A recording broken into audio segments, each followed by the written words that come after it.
Hi all, welcome back to another long video from the netters. This is Tuesday morning.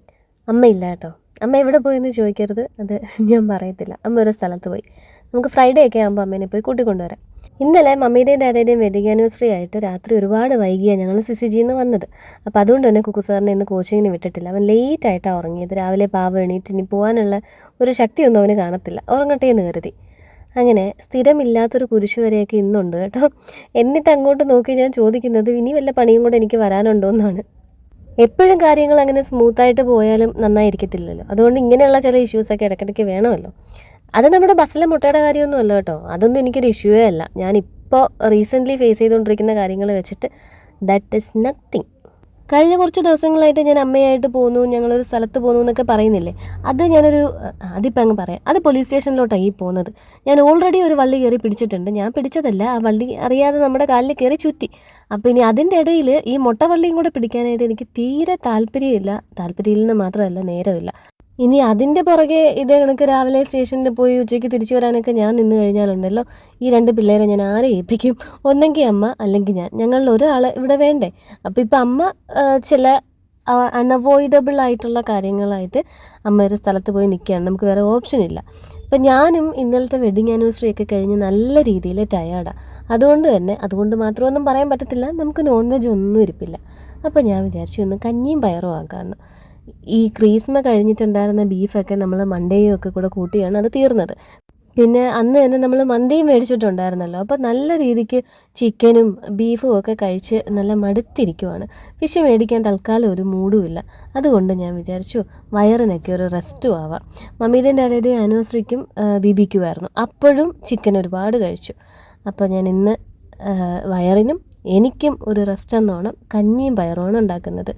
7 മണിക്ക് alarm വെച്ച് എണീറ്റിട്ട് ഞാൻ നേരെ വന്ന് പയറും പിന്നെ ഒരു കുക്കറിൽ ചോറും കൂടായിട്ട് ഗ്യാസിലേക്ക് വെച്ചു. ചോറ് കുക്കറിൽ വെക്കുന്നത് നിങ്ങൾക്ക് ഞാൻ മുൻപ് പറഞ്ഞു തന്നിട്ടുണ്ട്. ഞാനിപ്പോൾ അത് അമ്മ ചെയ്യുന്നതുകൊണ്ടാണ് അതിനെക്കുറിച്ച് ഞാൻ പിന്നീട് എക്സ്പ്ലെയിൻ ചെയ്യാതിരുന്നത് തന്നെ. അരി ഇങ്ങനെ ആവശ്യത്തിന് കൂടുതൽ വെള്ളം വയ്ക്കുക. കുക്കറിൻ്റെ ഏറ്റവും മേളിലൊരു 1/4 ഭാഗം വരെ വെള്ളം വയ്ക്കുക. ഞാൻ ഒരു ഗ്ലാസ് അരി നിറച്ചെടുത്തിട്ടുണ്ട്. അതാദ്യം ഞാൻ തീ നല്ല രീതിക്ക് കൂട്ടി വയ്ക്കും. ഇങ്ങനെ ഒരു ഷീന്നൊരു സൗണ്ടൊക്കെ ഇങ്ങനെ തുടങ്ങി വരുമല്ലോ, അതായത് വിസിലല്ല, അകത്ത് എയർ ആയി എന്ന് തോന്നുമ്പോൾ തീ നന്നായിട്ട് കുറച്ച് വയ്ക്കും. എന്നിട്ട് ഒരു വിസിലടിക്കുമ്പോഴത്തേക്ക് ഓഫ് ചെയ്തിട്ട് അപ്പം തന്നെ കുറച്ച് നേരം ഒരു 2-3 മിനിറ്റ് കഴിയുമ്പോഴത്തേക്ക് എയർ തുറന്നിട്ട് അടച്ചിടും. അപ്പോൾ അരി നല്ല രീതിയിൽ ഇരിക്കും. ഇന്നിപ്പോൾ ഞാനങ്ങനെ എയർ കളയാൻ നിൽക്കുന്നില്ല. കഞ്ഞി കുറച്ച് കലങ്ങിയിരിക്കുന്നതാണ് നല്ലത്.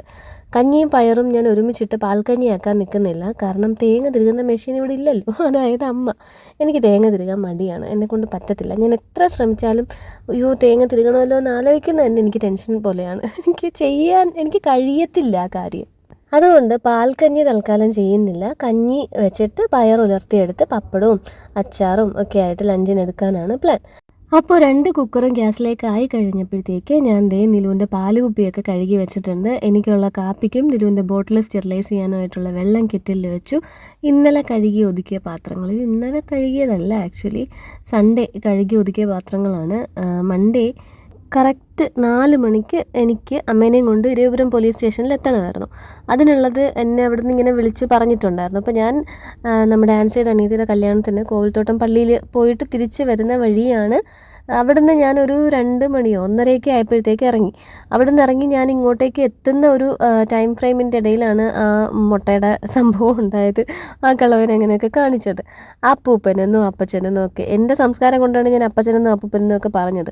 ഈ കായും മായും ഒക്കെ ചേർത്തിട്ട് ഞാൻ ഈ വ്ളോഗിലും വീഡിയോയിലും പറയുന്നത് ശരിയല്ലല്ലോ.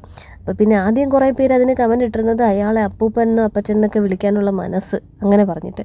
വേറെ ഒരാൾ ഞാൻ അപ്പോഴേ സ്റ്റേഷനിൽ പോകണമായിരുന്നു, അല്ലെ അയാളെ അടിക്കണമായിരുന്നു, അങ്ങനെയൊക്കെ ചെയ്താൽ എനിക്ക് റീച്ച് കിട്ടത്തില്ലല്ലോ എന്നും പറഞ്ഞിട്ട് വേറൊരു കമൻറ്റ്. ഇനി വേറൊരു ചേച്ചി തന്നെ പറയുന്നത് അങ്ങേരെ ഒന്നും ചെയ്യാതെ വിട്ട നിന്നെ വേണം ആദ്യം അടിക്കാനെന്ന്. ഈ 4 മണിക്ക് സ്റ്റേഷനിൽ എത്തേണ്ട ഞാൻ 3:30 ആയി, ഞങ്ങളുടെ 3-3:15 കൊല്ലം സ്റ്റാൻഡിലോട്ട് ഈ വണ്ടി അടുക്കുമ്പോഴത്തേക്ക്. അതുവരെ ഈ പുള്ളിക്കാരൻ നല്ല ഉറക്കവുമായിരുന്നു. അവിടുന്ന് എണീറ്റിട്ടാണ് ഈ പരിപാടിയൊക്കെ കാണിക്കുന്നത്. ആ ഒരു ടൈമിൽ ഇങ്ങനെ ഈ പറയുന്നവർക്ക് നിങ്ങൾ ജസ്റ്റ് ചുമ്മാ ഒരു ആളുടെ അടുത്ത് അന്വേഷിച്ച് നോക്കൂ. ഒരു കേസ് അയാളുടെ പേരിൽ ഫയൽ ചെയ്തിട്ട്, അല്ലെങ്കിൽ അയാളൊരു പരാതി കൊടുത്തിട്ടുണ്ടെങ്കിൽ എങ്ങനെയാണ് ഈ പോലീസ് സ്റ്റേഷനിലെ കാര്യങ്ങൾ ഒക്കെയെന്ന്. ഞാൻ ഇപ്പം കഴിഞ്ഞ കുറച്ച് ദിവസങ്ങളായിട്ട് ഒന്നും ഞാൻ ചെയ്യാതെ തന്നെ ഞാനിങ്ങനെ പോയിക്കൊണ്ടിരിക്കുക സ്റ്റേഷനിൽ. ഞാനും അമ്മയും ഞാനും കണ്ണമോനും ഒക്കെ ആയിട്ട് അങ്ങനെ നമ്മളൊരു 9:30 ഒക്കെ ആകുമ്പോൾ ചെല്ലും. ഇങ്ങനത്തെ ഈ കേസുകളൊന്നും അങ്ങനെ ഹൈ പ്രയോറിറ്റി കേസസ് അല്ലാത്തത് കൊണ്ടായിരിക്കണം. അതെ, ആണ് ഹൈ പ്രയോറിറ്റി കേസസ് അല്ലല്ലോ, വേറെ അവർക്ക് എന്തോരം ജോലികളുണ്ട് അവിടെ. അപ്പം നമ്മൾ ചെല്ലുമ്പോൾ അവർ പറയും നിൽക്ക് കുറച്ച് കഴിഞ്ഞിട്ട് വിളിക്കാം, അങ്ങനെ ലേറ്റ് ആവും, 1:30-2 മണിയാവും ഞാൻ തിരിച്ച് വീട്ടിലെത്താനായിട്ട്. അപ്പോൾ ഓൾറെഡി എനിക്കറിയാം ഇത് ഞാൻ പിടിക്കാൻ പോണത് പുലിവാലിലേക്കാണെന്ന്. അല്ലെങ്കിൽ പിന്നെ ഈ ഫോറിൻ കൺട്രീസിലെയൊക്കെ പോലെ ഒരു 911 അങ്ങോട്ട് വിളിച്ചു കഴിഞ്ഞിട്ട് അവരുടെ അടുത്ത് വരുമ്പോൾ ഈ വീഡിയോ കാണിച്ച് അയാൾ ഈ പറയുന്ന കളവനെയും പൊക്കിക്കൊണ്ടങ്ങ് പോകണം. നമ്മുടെ സിസ്റ്റം അങ്ങനെയല്ല. എല്ലാവരും എന്നെപ്പോലെ ചിന്തിക്കണം എന്ന് എനിക്ക് വാശി പിടിക്കാൻ പറ്റത്തില്ലല്ലോ. എൻ്റെ സിറ്റുവേഷൻ ആരെയും പറഞ്ഞ് മനസ്സിലാക്കാനും പറ്റില്ല. അപ്പോൾ നമുക്കിന്നത്തെ കടൽ ഓഫ് ദി ഡേ കണ്ടിട്ട് വരാം.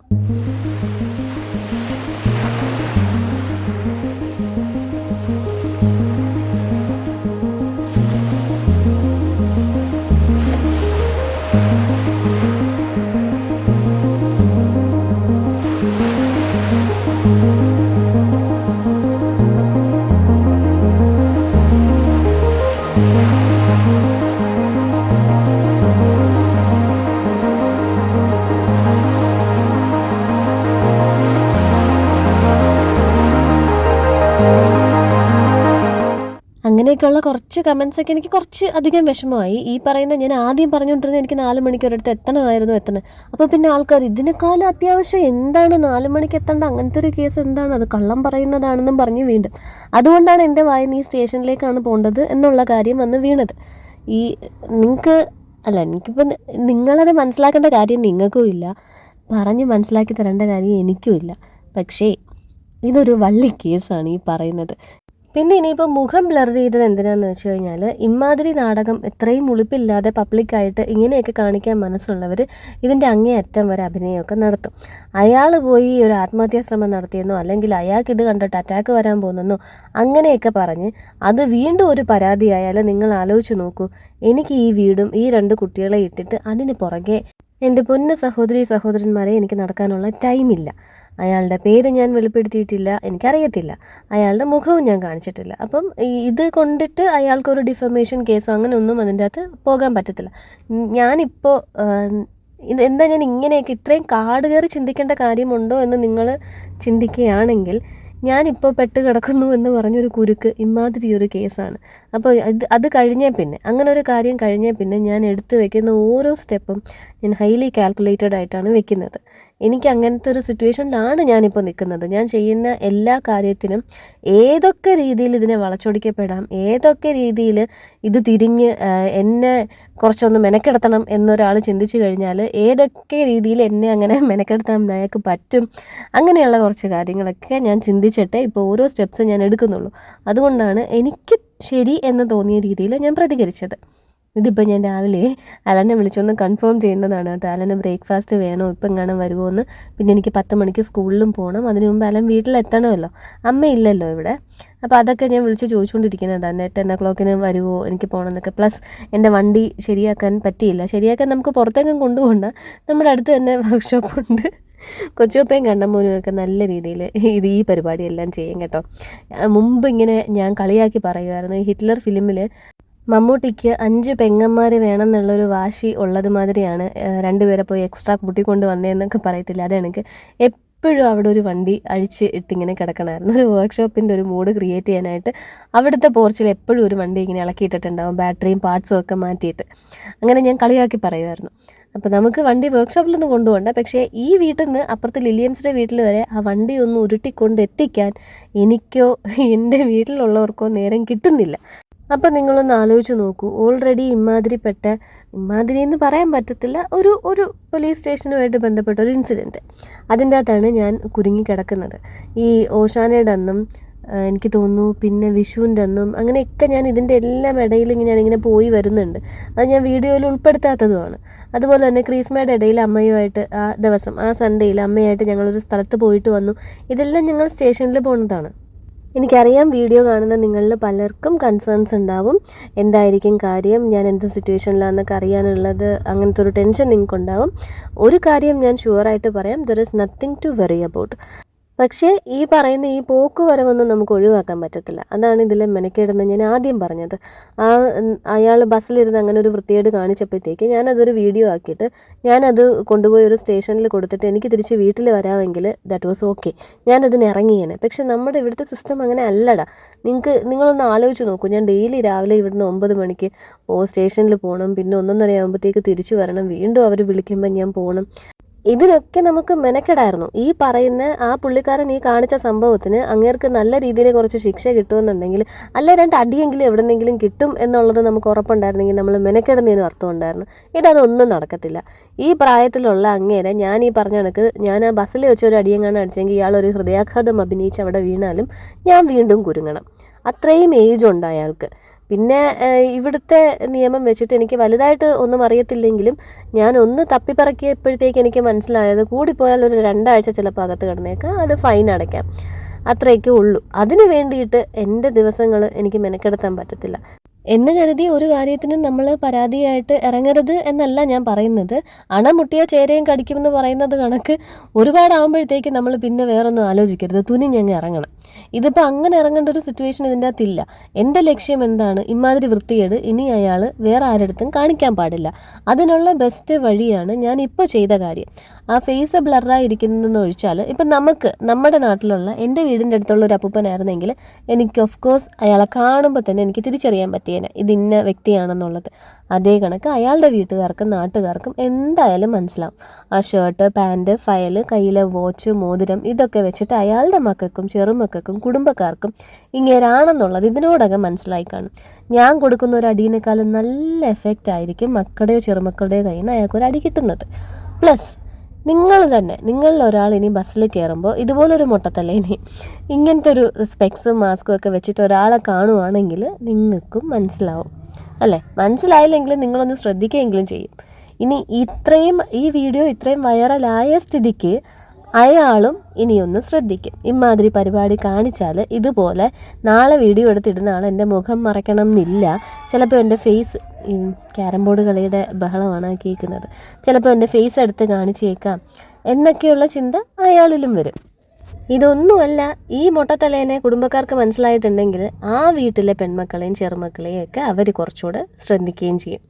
അപ്പോൾ ഒന്നും ചെയ്യാതെ വിടാനും എനിക്ക് പറ്റത്തില്ല. പക്ഷേ ഇതുപോലെ എന്നെ ഇപ്പോൾ പിടിച്ചുകൊണ്ടിരിക്കുന്ന വള്ളിയുടെ കുരുക്കിൻ്റെ അകത്ത് നിന്ന് ഞാൻ ഇറങ്ങി വരാനായിട്ട് പാടുപെട്ടുകൊണ്ടിരിക്കുന്ന സമയത്ത് വേറൊരു കുരുക്കും കൂടെ ഒപ്പിക്കാനുള്ള സമയമില്ലാത്തത് കൊണ്ട് എനിക്ക് അതിനും പോകാൻ പറ്റത്തില്ല.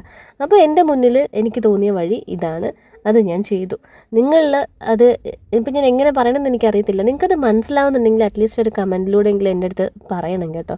ഞാൻ ചെയ്തതിൽ ശരി നിങ്ങൾക്ക് ആർക്കെങ്കിലും കാണാൻ പറ്റുന്നുണ്ടെങ്കിൽ.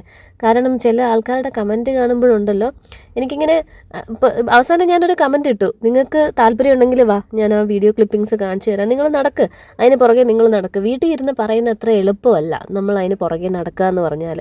ഇത് മെയിൻലി ബിക്കോസ് നമ്മളെ ഒരു തരത്തിലും പുള്ളി ഉപദ്രവിച്ചിട്ടില്ല, അത് വേറൊരു കാര്യം. കൈവച്ച് കാണിച്ചു എന്ന് പറയുന്നൊരു കാര്യം കൊണ്ടിട്ട് നമുക്ക് മാക്സിമം എന്ത് ശിക്ഷ അയാൾക്ക് വാങ്ങിച്ചു കൊടുക്കാൻ പറ്റും?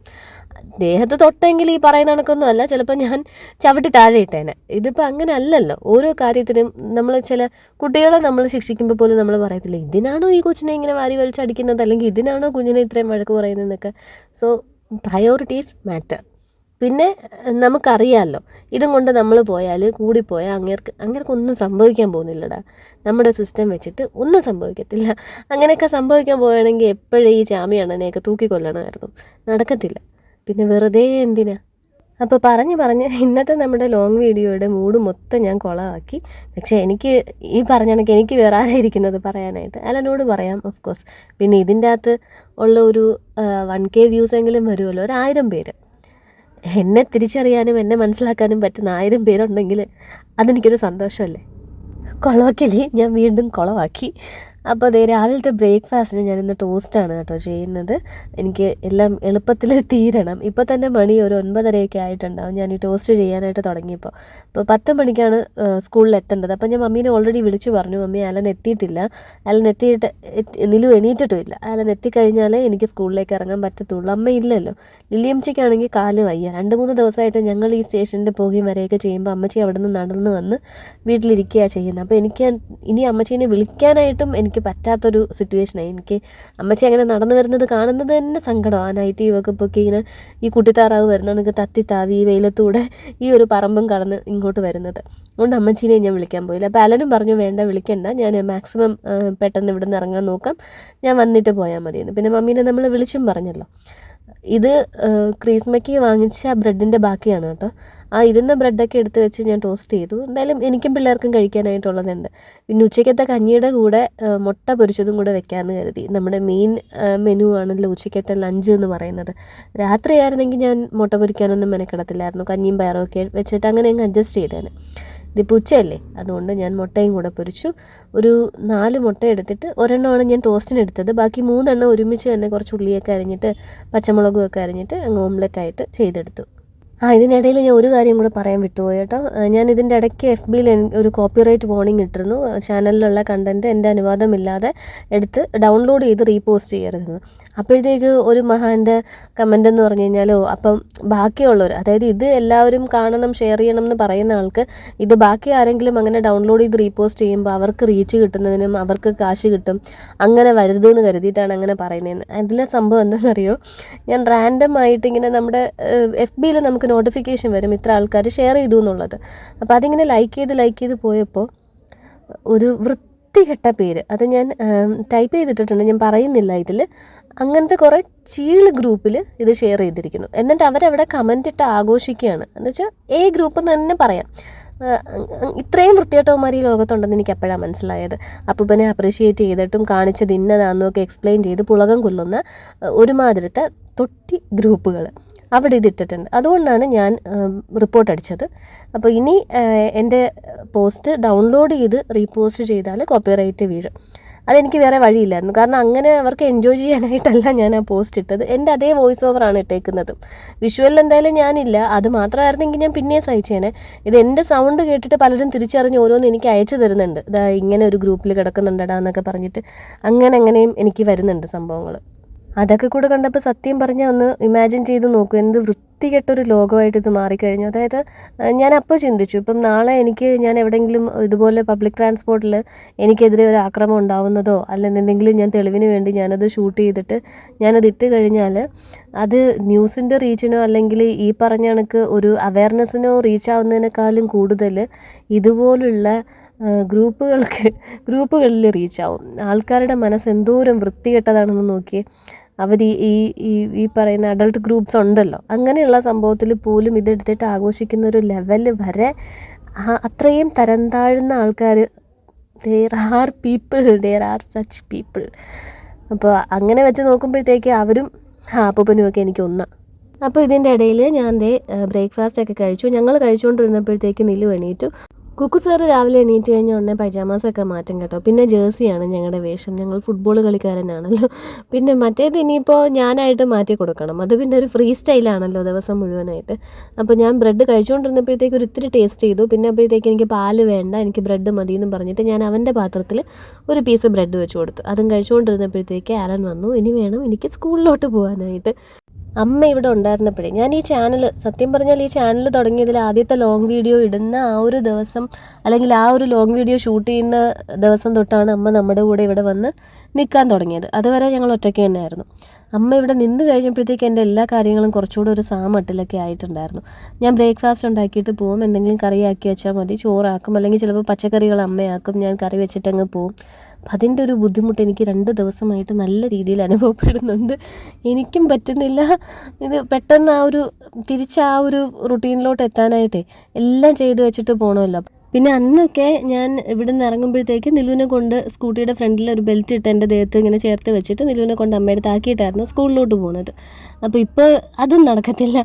എത്തിക്കഴിഞ്ഞാലേ ഇറങ്ങാൻ പറ്റത്തുള്ളൂ. വെക്കേഷൻ ആയത് ഭാഗ്യം. ഇത് കഴിയുമ്പോഴത്തേക്ക് നോക്കാം അന്നേരം എന്താ സിറ്റുവേഷൻ. എന്തായാലും ഇതിപ്പോൾ ഫ്രൈഡേ ആളുങ്ങൾ വരും കേട്ടോ. ഫ്രൈഡേ ഞാൻ പോയി കൂട്ടിക്കൊണ്ട് വരും. എൻ്റെ സോളോ ട്രിപ്പ് ടു ചങ്ങനാശ്ശേരിയൊക്കെ ഈ പറഞ്ഞ കാര്യത്തിനായിട്ടാണ്, അമ്മേനെ അങ്ങോട്ട് ആക്കാനും പിന്നെ ഈ പറഞ്ഞതുപോലെ ഡിസ്ക്ലോസ് ചെയ്യാൻ തൽക്കാലം പറ്റാത്ത കുറച്ച് കാര്യങ്ങൾക്ക് വേണ്ടിയിട്ടുമൊക്കെ. അപ്പോൾ ഫ്രൈഡേ ഞാൻ ഇനി പോയിട്ട് തിരിച്ചു വരുമ്പോൾ അമ്മയുണ്ടാവും. അപ്പോൾ അത് കഴിഞ്ഞിട്ടുള്ള വ്ളോഗിൽ നമുക്കിനി അമ്മേനെ കാണാം. ഞാൻ പറഞ്ഞില്ലേ വണ്ടി ചീത്തയായിരിക്കുമെന്ന്, അതുകൊണ്ട് ഞാൻ നേരെ ലില്ലിയംച്ചിയുടെ അടുത്ത് ചെന്നിട്ട് അവിടെ നിന്ന് കണ്ണമോനെയും കൂട്ടി ഞാൻ ഇത്തിരി താമസിച്ചു, അതിനെത്താൻ വൈകിയതുകൊണ്ട്. അപ്പോൾ അതുകൊണ്ട് അവൻ്റെ വണ്ടിയിൽ കയറിയിട്ടാണ് ഞാൻ നേരെ സ്കൂളിലേക്ക് വന്നത്. സ്കൂളിൽ ബുക്ക് ഇഷ്യൂവും യൂണിഫോമിൻ്റെ തുണിയുടെ ഇഷ്യൂ ഒക്കെ നടന്നുകൊണ്ടിരിക്കുകയാണ്. അപ്പോൾ അത് ജെനിഫർ ചേച്ചിയുണ്ട് ഇവിടെ, ജെനിഫർ മിസ്, സ്കൂളിലാകുമ്പോൾ അങ്ങനെ വിളിക്കണമല്ലോ. അപ്പോൾ പുള്ളിക്കാരത്തിയാണ് ക്ലോത്ത് കട്ട് ചെയ്യുന്നത്. പിള്ളേരുടെ ഉടുപ്പൊക്കെ നല്ല രീതിക്ക് തയ്ക്കും കേട്ടോ. ഇടുന്ന ഡ്രസ്സെല്ലാം തയ്ക്കുന്നതാണ്. നമ്മൾ അത്രയും ഒന്നും ആയിട്ടില്ല, തട്ടിക്കൂട്ട് തയ്യക്കാരിയാണ് ഞാൻ. അപ്പോൾ എനിക്ക് അതുമല്ല, ടേപ്പിൻ്റെ ഏത് സൈഡാണെന്ന് പോലും എനിക്ക് ആദ്യം കുറച്ച് നേരം ഒന്ന് ആലോചിച്ചാലേ എനിക്കത് രജിസ്റ്റർ ആവത്തുള്ളൂ. ഇപ്പോൾ 2-3 ദിവസമായിട്ട് ചേച്ചി തുണി വെട്ടി അത് ആൾക്കിപ്പോൾ നല്ല പ്രാക്ടീസായി. അപ്പോൾ ഞാൻ ബുക്കൊക്കെ അടുക്കി വയ്ക്കും, ചേച്ചി പോയി യൂണിഫോമിൻ്റെ തുണി വെട്ടും, എന്നിട്ട് ഒരുമിച്ച് അങ്ങ് കൊടുക്കും. അങ്ങനെയാണ്. ഓരോ സെറ്റ് ബുക്ക് കൊടുത്തു കഴിയുമ്പോഴത്തേക്കും ഒരു സെറ്റ് അവിടെ അങ്ങ് അടുക്കി വെക്കും കേട്ടോ. അപ്പോൾ അടുത്ത ആൾ വരുമ്പോഴത്തേക്ക് പെട്ടെന്ന് എടുത്ത് കൊടുക്കാമല്ലോ. അപ്പോൾ പിന്നെ ഞാൻ നോക്കിയപ്പോൾ ഓർഡർ മാറിയാണ് ബുക്ക് അടുക്കി വെച്ചേക്കുന്നത്. നമ്മൾ ആ ലിസ്റ്റ് നോക്കിയിട്ട് അതേ ബുക്ക്, അതായത് ബുക്ക് ഇങ്ങനെ എടുക്കുകയാണ് ചെയ്യുന്നത്. അപ്പോൾ പിന്നെ ഞാൻ വിചാരിച്ചു ആ ലിസ്റ്റിലുള്ള പോലെ അടുക്കി വെച്ചാൽ ഇങ്ങനെ മേളിൽ നിന്ന് ഓരോ ബുക്ക് വീതം എടുത്താൽ മതിയല്ലോ. നിങ്ങൾക്ക് മനസ്സിലായോ ഞാൻ പറഞ്ഞത്? ഇപ്പോൾ ഇംഗ്ലീഷ്, മാത്സ്, മലയാളം, SS എന്നാണ് ലിസ്റ്റിലെങ്കിൽ അതുമാതിരി ആ ടെക്സ്റ്റും പിന്നെ notebook 4 line 2 line single line അങ്ങനെ ഞാൻ നിരത്തി വെച്ചു. അപ്പോൾ ഒരാൾ വരുമ്പോൾ നമുക്ക് എല്ലാത്തിൻ്റെയും മേളിൽ നിന്ന് ഓരോ ബുക്ക് എടുത്ത് അടുക്കി അങ്ങ് കൊടുത്താൽ മതി. ഈ ഡബിൾ ചെക്കിങ് കുറച്ചുകൂടെ എളുപ്പമായിരിക്കും. അങ്ങനെ ഒരു 1 മണിയൊക്കെ ആയപ്പോൾ ഞാൻ തിരിച്ച് നടന്ന് വീട്ടിലേക്ക് എത്തി. പിന്നെയും കണ്ണനെ വിളിക്കേണ്ടെന്ന് ഓർത്തു. അവൻ ഉച്ചയ്ക്ക് ചോറൊക്കെ കഴിച്ചിട്ട് കിടക്കുന്ന സമയമായിരിക്കും. കുക്കു സാറിൻ്റെ ചാർജർ അമ്മയെ അങ്ങ് കൊണ്ടുപോയി കേട്ടോ. അപ്പോൾ അവൻ അതുകൊണ്ട് ഫോൺ ചാർജ് ചെയ്യണമെങ്കിൽ ലില്ലിയംച്ചിയുടെ വീട്ടിൽ പോയി ചാർജ് ചെയ്യണം. ലില്ലിയംച്ചിയുടെ ഫോണിൻ്റെയും അവൻ്റെയും ചാർജർ ഒന്നാണ്. അപ്പോൾ അവൻ അവിടെ ചാർജിങ് ഒക്കെ കഴിഞ്ഞ് ഇങ്ങോട്ട് വന്നു. ഞാൻ വന്നപ്പോഴത്തേക്ക് അപ്പനും മക്കളും ഒക്കെ കഞ്ഞിയൊക്കെ കുടിച്ച് കഴിഞ്ഞു കേട്ടോ. പിന്നെ ഞാനേ ഉള്ളൂ കഴിക്കാൻ. അപ്പോഴത്തേക്ക് എനിക്ക് നല്ല രീതിയിൽ വിശന്നുമുണ്ട്. ഞാൻ പിന്നെ കഞ്ഞി ഒരു പാത്രത്തിൽ അങ്ങ് എടുത്തു, കുറച്ച് പയറും ഇട്ട് പപ്പടവും മുട്ടയൊക്കെ അതിൽ തന്നെ ഇട്ട് കഴിക്കാൻ തുടങ്ങി. അപ്പോൾ ഞാൻ ഈ വ്ലോഗ് ഇവിടെ എൻഡ് ചെയ്യുകയാണ്. നമുക്കിനി അടുത്ത വീഡിയോയിൽ കാണാം.